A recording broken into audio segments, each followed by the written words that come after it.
It's live from the underground. And now, your host for this game-changing announcement. Please join me in welcoming Michael Goodman.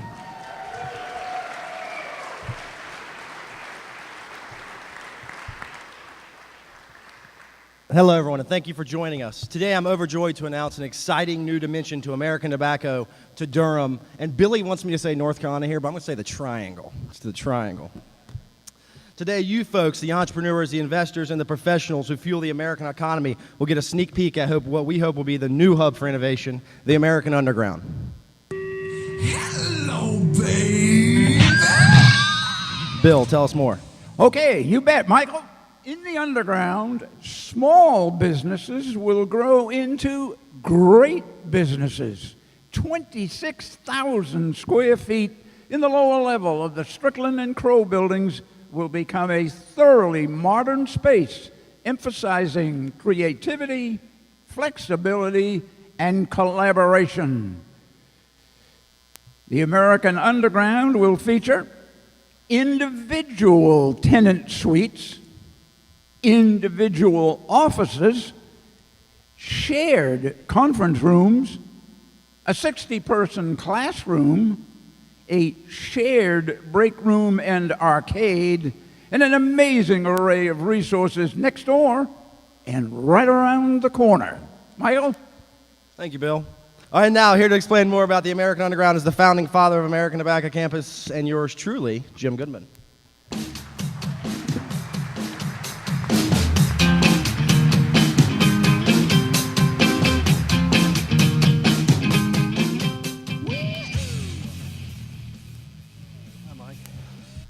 Jim. Can I call you Jim? You call me Dad. Dad. I prefer Dad. Okay. All right. Well, I'm gonna make you feel old for a second. Believe it or not, 10 years ago, your vision for American tobacco started taking shape. 10 years ago. I was 3. It's a long time ago.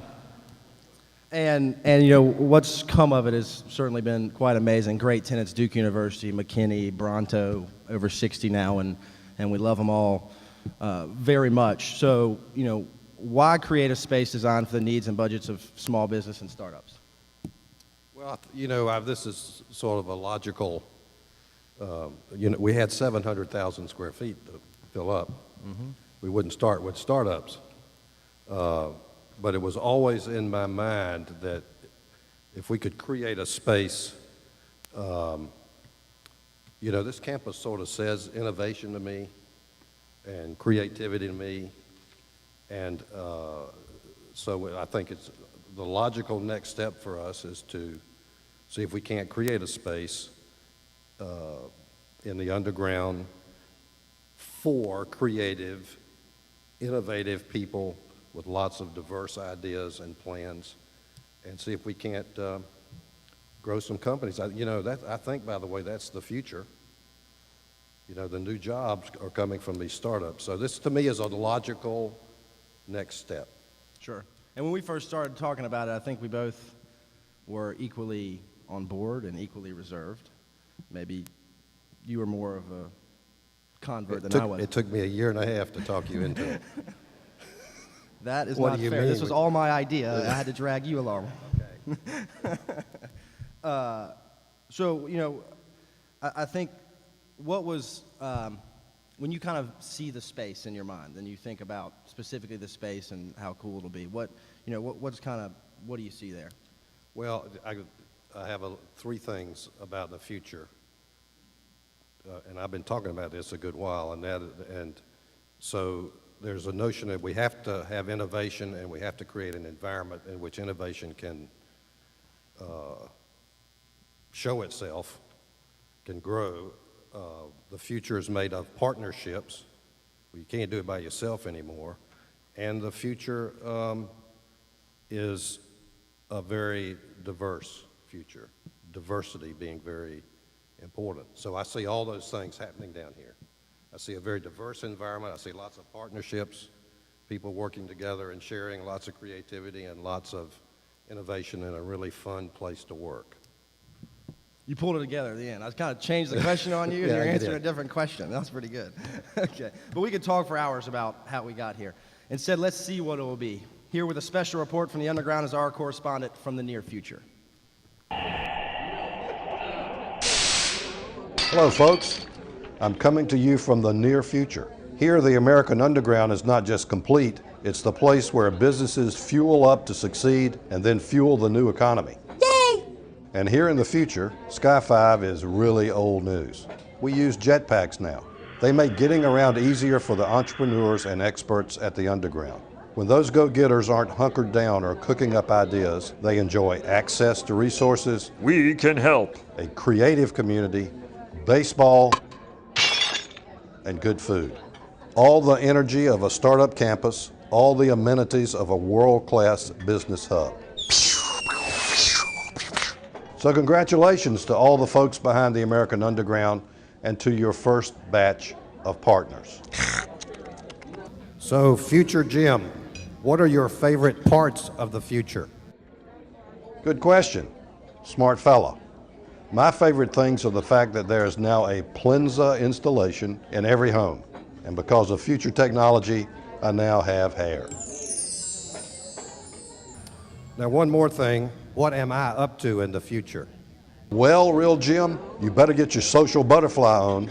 Durham and the Triangle become an even more diverse mass of bright people linking up to do great things.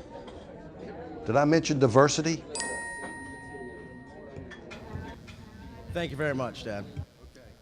So as Dad heads off to find his jetpack,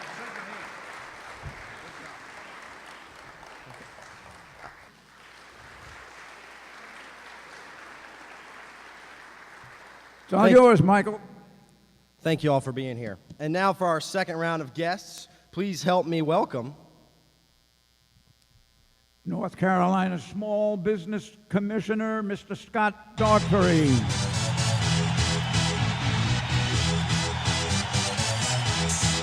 The President of the Research Triangle Foundation, Mr. Rick Wadle. The Mayor of the fine city of Durham, the Honorable Bill Bell.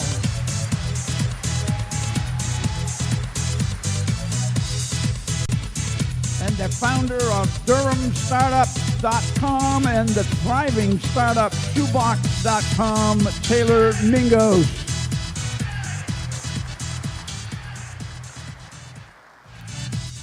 Thank you all for being here. You ever been involved in something like this?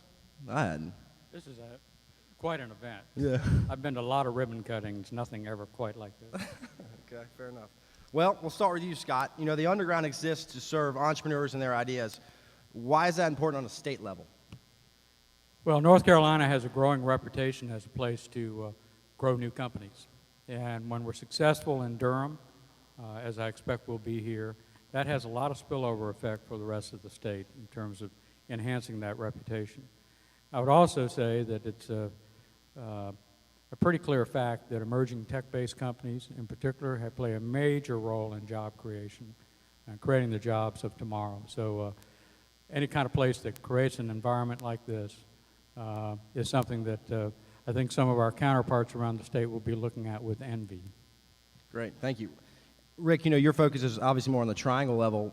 You know, same question. How do you see it fitting into what we're doing?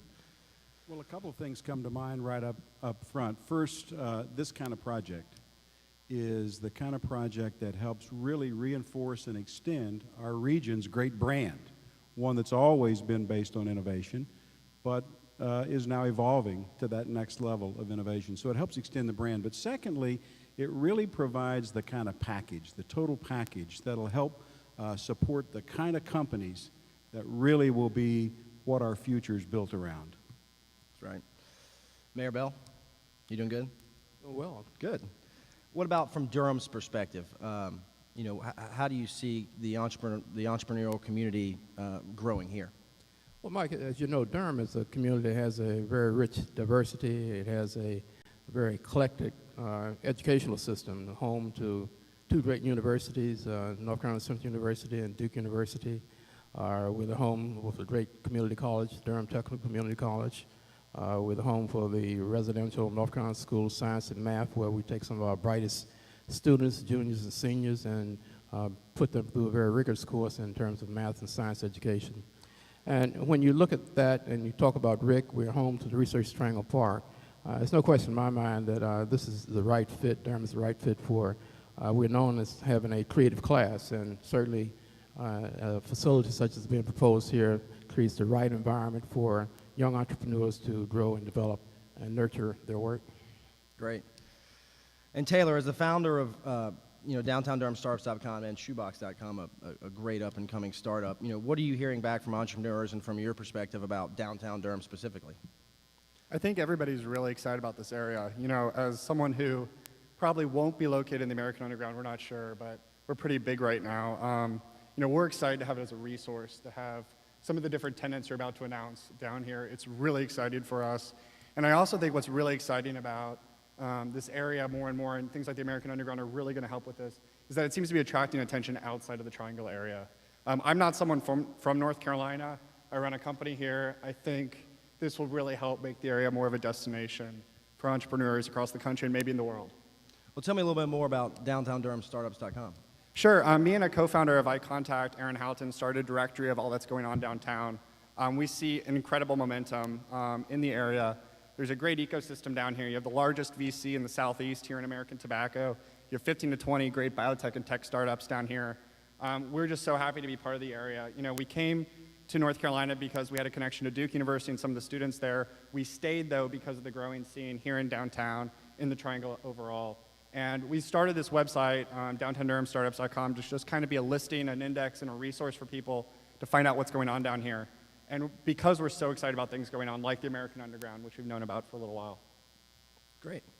Well, thank you all for being here and helping, and we're really pumped. We hope you all are excited, and we can see how it feeds through the whole system here. So thank you.